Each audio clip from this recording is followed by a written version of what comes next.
Andrea, tragic story coming out of Bali. Well, not so much Bali, but an island that a lot of people who do go to Bali go to, Lombok chain. Gili is one of these islands. Perhaps you can explain what happened. What happened, Harvey, was Michaela Peshak's fiance Johan had a mojito cocktail on Gili, which is one of those islands that a lot of backpackers go to. It's a party island. It's a 20-minute boat ride from Lombok. And Johan's mojito was spiked.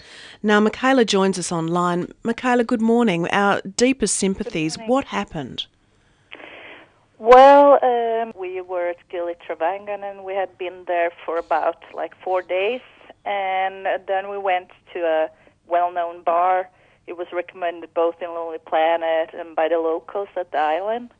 And we went to the bar pretty early. They had a live band that played, and there weren't many people there when we came. So it was about 11 people or something like that.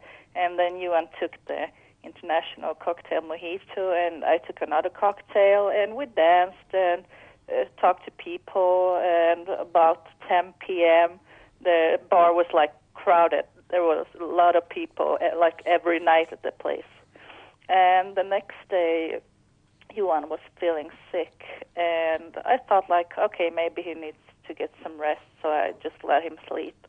And it was very difficult to wake him up. Mm-hmm. So when I finally woke him up, so I told him maybe you need some food and drink some water. So we tried to get some food, and then he started to complain about his sight.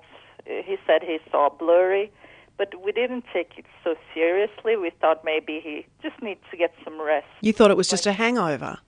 Yeah, like a hangover. He told me oh, I have never felt this bad, but we didn't think it was something poison. So serious, yeah. Yeah. So when we got back to the hotel, he went to sleep again, and in the middle of the night, well, it went really fast, and I tried to get some help, on the street, but there was no people to be found. So Johan was in pain, Michaela? Was he saying he was in pain? Yeah, he had pain, and it was both pain and he felt sick, vomiting, and. So you were running around the streets trying to find a doctor or trying to find some medical help. Did you know in your heart how serious it was? If we knew then, if it was serious. Yeah. Yeah. I got so scared because I started to understand this is something is happening, because he started to breathe very heavily. Mm-hmm. And I understood something, I have to do something. And I asked him do you want me to get help? And he was just nodding of that, yes. And so I left him, I went back when I didn't find anyone, and then I ran out again because I understood that this is really serious. So then I ran until I found some locals, and then they came with me, and an older man from Australia, actually, a tourist, he helped us also, and then he was unconscious when we came back to the room. Mm-hmm. And then we tried to find a sidamon, they call it. It's like a horse and a wagon, mm-hmm. Because they don't have cars or anything like that on the island. And when we headed for the clinic at the island, I saw that Johan is dead, and I remember I just panicked, and I thought maybe I can save his life. So I started the CPR mm-hmm. For about 10 minutes before we came to the clinic, but it was too late, and they tried to do the same at the clinic for maybe a half an hour. Oh, Michaela. Michaela, Was anybody else drinking the mojitos, like yourself, for example?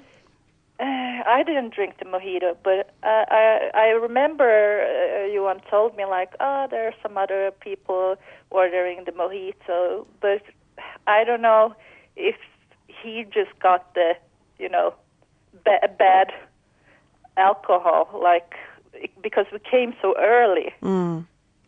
Now, an autopsy found that Johan passed away as a result of methanol poisoning. Yes. Indeed, in the last week, there's been a teenage girl who's been on a schoolies trip, which is after their exams, who has been blinded by a spiked cocktail. What is your message to people, Michaela? Well, my message is, like, I don't know, Johan and I, we were experienced travelers, and we always tried to find information about the locations we were going to travel to, and I think something more has to be done, and people shouldn't take it lightly. You should, when you travel, when you go on vacation, I think you think that you're undead, nothing can happen to me. I think we should be more careful, because we are more vulnerable when we are on vacation than when we are at home. We have our hospitals, like, they don't have the same medical treatments. They didn't have anything at the clinic. They couldn't have saved him at all. Michaela, do you know if the authorities shut down this particular bar? No, I don't know. I don't think so. Now, you're back in Sweden now. This year was one that you were planning to be married. Instead, you've got to start your life again. That must be awfully tough. Yeah, that's really awful tough. It is, because instead of planning a wedding, I had to plan a funeral. So that was really tough, and it's still tough. Well, Michaela, we appreciate you speaking to us this morning from Sweden.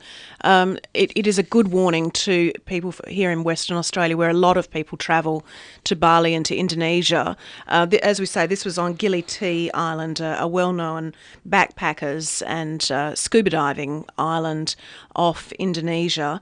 Our deepest sympathies again, and thank you so much for speaking with us this morning. Thank you.